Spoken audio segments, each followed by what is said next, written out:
I am here with legendary director Michael Schultz. We're celebrating your incredible body of work. Thank you for being here on TCM. Oh, thank you, TCM, for showing these films. Yes. Well, right now we're going to watch one of my all-time favorites, which is Krush Groove from 1985. And this is a film that is so pioneering in the way that it acknowledges and celebrates hip-hop culture.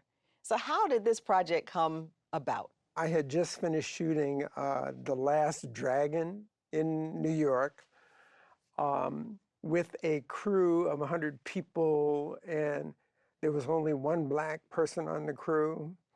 And I said, I am coming back to New York. I'm going to make a movie with an all-black crew just to prove there are people, who are capable. And these two young guys, George Jackson and Doug McHenry, come to my house with a Wall Street Journal article about this underground rap movement.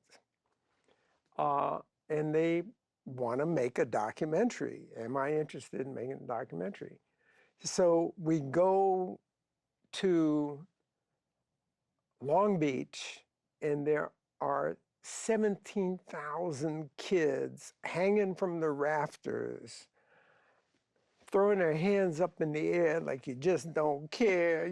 They're doing the whole thing. And we look at each other and say, this is no underground movement. So we're talking to Run DMC and the Fat Boys, and they say, documentary? No, we want to ride the horse, shoot the gun, kiss the girl.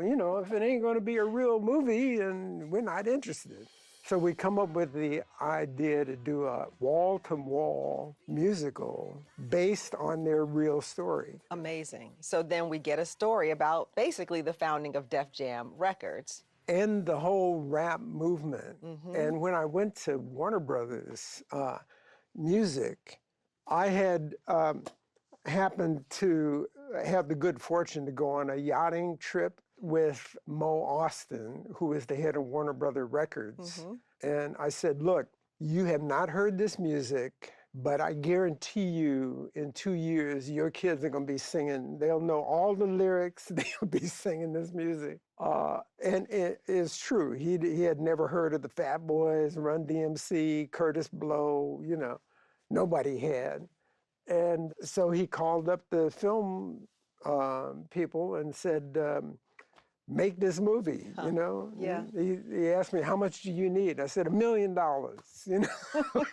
Did you get it? Yeah. Wow. Wow. So Blair Underwood plays essentially the character of Russell Simmons in this film. It's his first feature. And then you have all of these, as you were saying, rappers essentially playing themselves. And my wife, Gloria, was the acting coach. But because music is so much fun, and they were doing what they knew best, which was making music, it was a lot of fun to do. And it certainly has been a film that's been so influential. I mean, you get a whole slew of hip-hop related films after Krush Groove, but this one was really, really important and really special. Yeah, and showcasing the young LL Cool J. He was 17 years old, and he'd sit in the corner writing Run DMC's next record, Oh, amazing. He wrote a lot of their stuff. And he would say, just let me push a broom across the stage. Let me do something, You see him a few times in the background. You can take a look at him moving things around. Well, let's take a look. Thank you, Michael. Here is Krush Groove.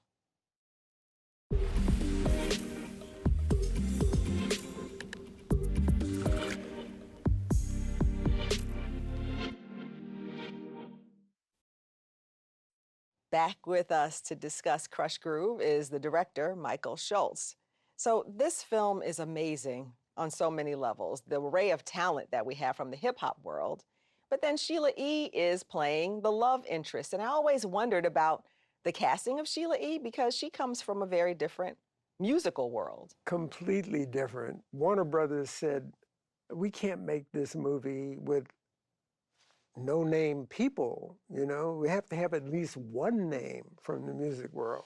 We knew we had to have a love interest, And it moved us toward Sheila E because she was in the Latin world. She was gorgeous, very talented, and I thought that she would be a great addition. And so we hired her, and the rappers said, Sheila E? But they got used to her, and actually they had a lot of fun because she was very playful. Yeah.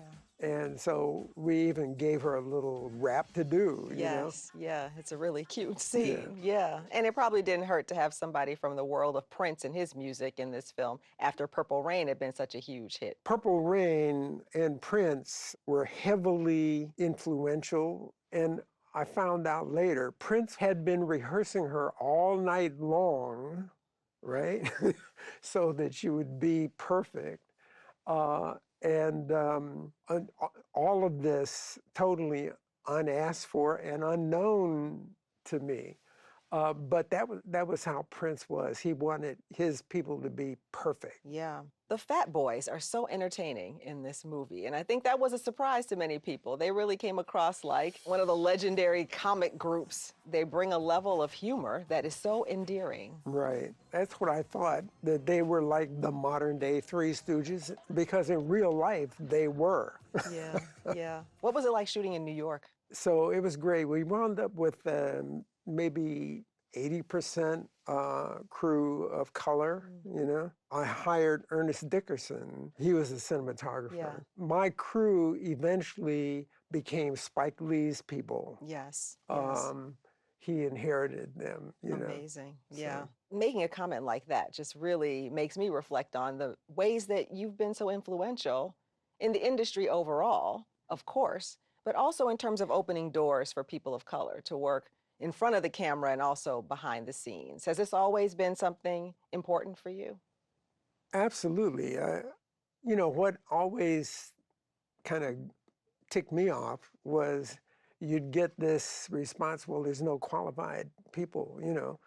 Well, how are they going to get qualified if you don't let them in, you know?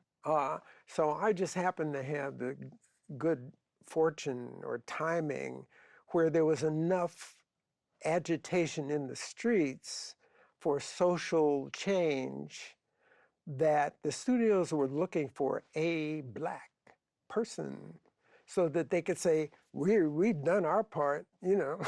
Right. Check the box. So, yeah. Yeah. So when I came in, the studios were opening up, the unions were opening up for women and people of color.